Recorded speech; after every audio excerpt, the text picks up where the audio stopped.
easy access to things that you could have seen in a law library. So it's not like I had any secret documents I was accessing.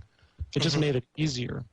But after this 2-year period, I surprisingly, I came to the conclusion that what she was claiming about the income tax and how even it was married with the, kind of joined at the hip with the monetary system and all these kinds of things, I really had to conclude that she was onto something. And of course, for me, having taken an oath to support and defend the Constitution, having been raised by parents that, raised me not to steal from people or to help others steal from people, coming to the realization that, when people earn their money, it's their money, it's their property. And only by operation of an actual law passed by Congress that is a representative of the people and signed by the president that's elected by the people, that's the only way that a law can then deprive them of that property, by following a course of due process of law. So it was finding all of these holes basically in the due process of law, finding all the holes in actual statutory authority for the IRS to do many of the things it did, at least in relation to the income tax. The IRS does enforce many other taxes, and I didn't find any problems there, but where I did find huge problems was in the enforcement and administration of the federal income tax. So around 1999, you come out with this report, this investigating the federal income tax, a preliminary report. What happens when you submit that? Well, when I got to this end of this kind of a 2-year period of fact-finding, I thought to myself, okay, now I've got this tiger by the tail. I mean, there's some really ugly things here that I've discovered, and I certainly can't go on doing my job as I always have until I get these resolved. So I thought, well, I'm going to put together some of the highlights of what I've encountered and put it into a cohesive, white paper report that I can present so that I'll make some sense rather than just sitting there ad-libbing, about all I had gone through over the last 2 years. So I put together this 95-page report, and I also prepared a very professional transmittal letter along with it that basically explained why I had created the report, why I was submitting the report. And the basic message was, my entire professional life is built around the income tax. There couldn't be a bigger skeptic, but yet I've taken the time to investigate these claims, and there's a lot of very, chilling and uncomfortable conclusions that I've come to, at least preliminary conclusions. I'm not a Supreme Court justice or a lawyer, but, I'm a certified public accountant. You trust me to carry this gun and badge around every day. I have some level of competence. You should at least hear what I have to say. So I presented the report and this transmittal letter, both of which you can see like on freedomabovefortune.com or agentfortruth.com. Read it for yourself. It was basically a very humble, presentation, just saying, hey, this is what I've found, and you guys all took the same, guys and gals, took the same oath that I did. You have the same responsibility as I do. So just as uncomfortable as it might be for you, surely we can all put our heads together and figure out, how I could have come to these conclusions. And their response was pretty rapid. Within a day or two, what I had done is I'd asked that the report itself and my concerns be forwarded up the chain of command of the IRS, up to including the commissioner. Hold that thought. When we come back, folks, we'll continue our conversation with Joe Banister, because this is where it gets good. You're listening to the Freedomlink Radio on the Orion Talk Radio Network. Don't go away.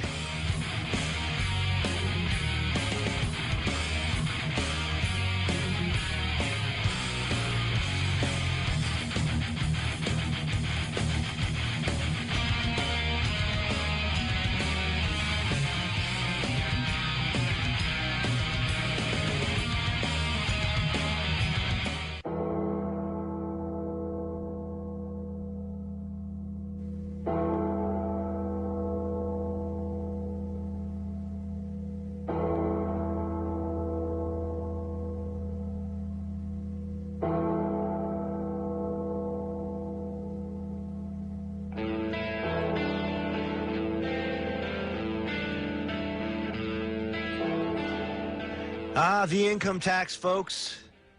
What a touchy subject it certainly is. We're joined by Joe Banister, former IRS special agent and whistleblower, and we're talking right now about the report that he generated and the response that he got from his superiors. And I would assume the response that you got from your superiors, Joe, was probably not what you expected. Yes and no. I mean, I as I said before the break, I asked that the report and transmit a letter be forwarded up the chain of command, up to and including the IRS commissioner. Within a little less than 2 days, I was called into my chief's office, which now they're called a special agent in charge, just like the other federal law enforcement agencies. And the special agent in charge looked at me like I had two heads and said, are you really serious about these concerns? And I told him that I was dead serious about it, and that I had, sincere concerns about what I had researched, and I was simply looking for some of these other colleagues, peers, to tell me what's going on. Mm-hmm. So his response was that, Joe, what I'm about to do, I've been instructed to do. And what he did was hand me a very short memorandum that said, we are not going to address any of your questions or concerns, and we will provide you with the paperwork necessary to tender your resignation. Oh, good Lord. So that was basically the response. And then immediately thereafter, my firearm I had to turn in my firearm, and I was sent home for a week of administrative leave. So they didn't fire me, but they sent me home for a week of administrative leave, and to basically consider what my next move would be. So I went home and had to dodge the frying pan of my wife. I can only imagine. I can only imagine. After all the suffering that I put my family through to become an IRS special agent, and then coming home and saying, honey, the income tax is a scam, at least in terms of the way it's enforced. And I just, kind of waved the flag saying, hey, what's going on here? And they've sent me home. So I might have to resign. And a week later, I did resign. Basically, I figured that I had earned a very good reputation there.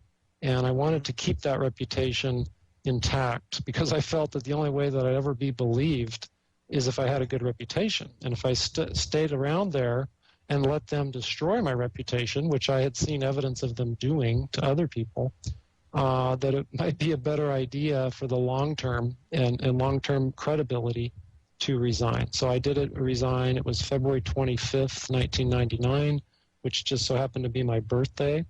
And I also learned that I share a birthday with the federal income tax, because on February 25th, 1913, the Secretary of State, whose name was Philander Knox, proclaimed that the 16th Amendment was ratified.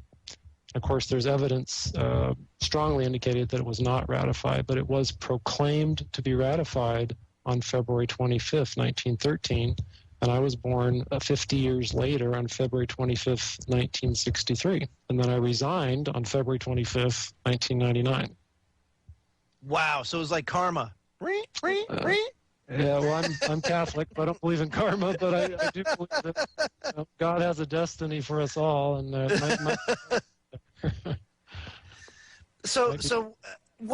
me ask you this. So the income tax, it is, we all seem to be subject to it. And if you don't pay it, it's kind of like the mafia coming and breaking your leg if you don't pay the tribute, So what is it about the income tax that you found out to be not right? Well, basically, kind of like I alluded to before, in terms of a circle, if you could just picture a circle that, the IRS can't go beyond the line of the circle. And that circle are the statutes, the laws that our Congress has passed over the years since 1913, when the 16th Amendment was allegedly ratified. Mm-hmm. And so the IRS or the FBI or any agency, I would hope most Americans still can see from a common sense perspective that government agencies are required to obey the law just like us. And the laws are very specific about what can be taxed, who can be taxed, how it is taxed. It's very, very explicit. And so what I found, I should say what I validated, because I didn't do any independent, finding some big pot of gold. Right. You were a skeptic.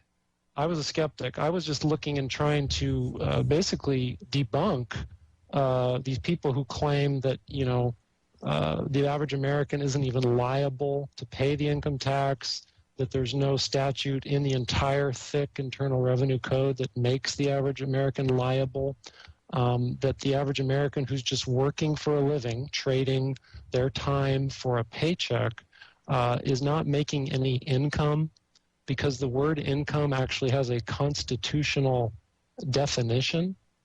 And really? it's not as wide as people think it is. Now, people think that income is basically everything, right? I mean, the IRS certainly includes it or considers it to be everything. Not much that's held back from that, that's for sure. Right, but constitutionally, the 16th Amendment, the language of it actually uses the word incomes. And so there was some Supreme Court cases after the 16th Amendment came into play, and the Supreme Court ruled that the Congress does not have the power to define income, because income is used in the Constitution, right? So if Congress could define a term in the Constitution, well, then they could just say income is everything. So right. It says Section 2500. Okay, so that again it's common sense. So the Supreme Court said Supreme Court can define what income is, and the Supreme Court did define it in numerous Supreme Court cases that came from about 1916 till the 30s and even later. That income is a gain or an accession to wealth. And when you work for a living and you trade an hour of time for an hour of pay, there's no gain there. But the way that the IRS pretends or portends that there is a gain is they will tell you that you have zero basis, you have zero value to your labor. So to give you just a real brief example, if you make $20 an hour, you'd think that, well, wait, my pay must be worth $20 for an hour of work because that's what they're paying me, right? That's the fair market value. Sure. And so you give them 20 hours worth of work, they give you $20. There's no gain there. But what the IRS does is they say that hour of work that you gave is worth zero. And the $20 that you got is your proceeds or your gross income. And so $20 that you received minus the zero that your labor is worth, that your work is worth, leaves $20 of gain. Now, does that sound kind of screwy? Now, if you hire... it's a sham, yeah, that's what that is. Yeah, so if you hire someone else and they do work for you, amazingly, if you hire someone else for $20 an hour, the IRS lets you consider their work to be worth $20. But when you work for your own money, it's not worth $20. Wow. Gwen, you've been doing a lot of research in this arena. What do you have to say with or speak to Joe about? Well, I'm curious about, because I know everything operates in commerce, under the Uniform Commercial Code.